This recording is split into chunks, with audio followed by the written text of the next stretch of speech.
Well, I'm down at Peel, and with me is a coxswain from the RNLI, Frankie. We're talking about Swim Safe, which takes place in Peel every summer, and I know it's been gathering momentum every year and has become incredibly successful.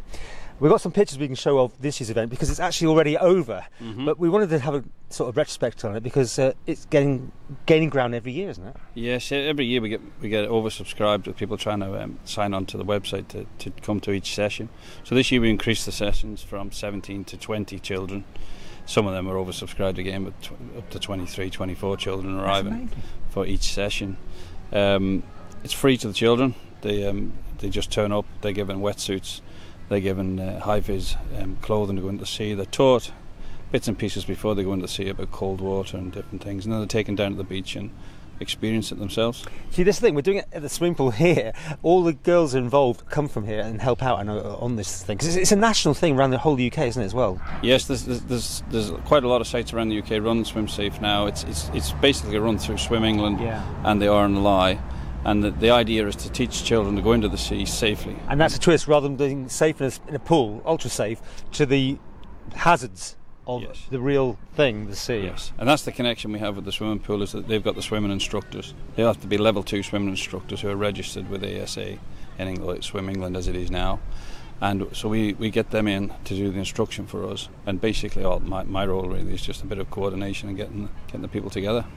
I'm guessing some people have probably never been in the sea almost these days. It's one of those things that not everyone thinks about it, do they? They'd rather use a swimming pool. Well, we had a young child turn up the other day, lovely young lad, didn't want to go in, was crying to his mother, didn't want to go. By the end of the session, when the girls had finished with him, he signed up for another session the day after.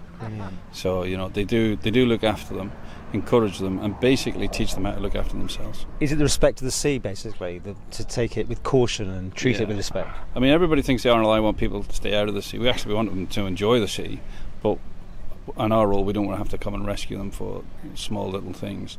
So what the girls are teaching them is how to lie safely in the water, how to look after themselves, how to call for help, the right clothing, the right sort of way to swim in the water, and basically go and enjoy it, but just have the right clothing. Well, we've seen some great pictures here of it. And does it go ahead each time regardless of the weather? Because obviously the sea's sea. I mean, what about how much swell there is or things like that? We have a assessment every morning as to whether it's safe to go in which beach. We're very lucky in Peel because we've got Fenella Beach or we've got the Peel Beach itself. So depending on the wind direction, we haven't been caught out yet. But we teach them technique on the calm beach, and then we take them into the waves a little bit so they have a bit of fun and a bit of laughter before they go back. It's not all just being taught everything. So I'm guessing next year you want to add some more dates again, do you? We're going to be running again next year. It'll be August again. We're not sure what dates yet because the girls, because the 4 swim instructors that we have and the lifeguards and all the volunteers have to come together. So we have to find out when everybody can match up the dates. So it'll definitely be August, probably around about the same week.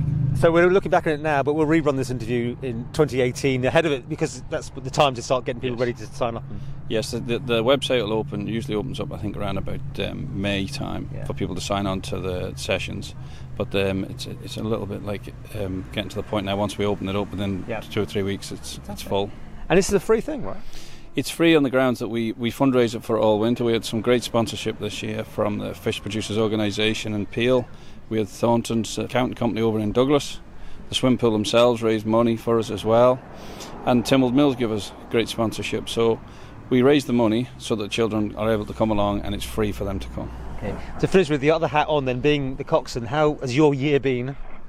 We've had a fairly quiet. We're busy on the early start of the year, which we always are, springtime when everybody sets off out with the dirty fuel and stuff. And being adventurous when the weather wasn't quite right. Yes, but we've been quiet up to now. I think behaviour on the sea at the moment is really good. People are starting to do the things that we've always asked them to do, but they're actually starting to do them now. And small things like that, changing fuel and life jackets make a big difference. Okay. Well, if people want to sign up, you know when to do it. From about, he said about... You should be around about May, June. We start the website up, but it'll be well advertised when we do.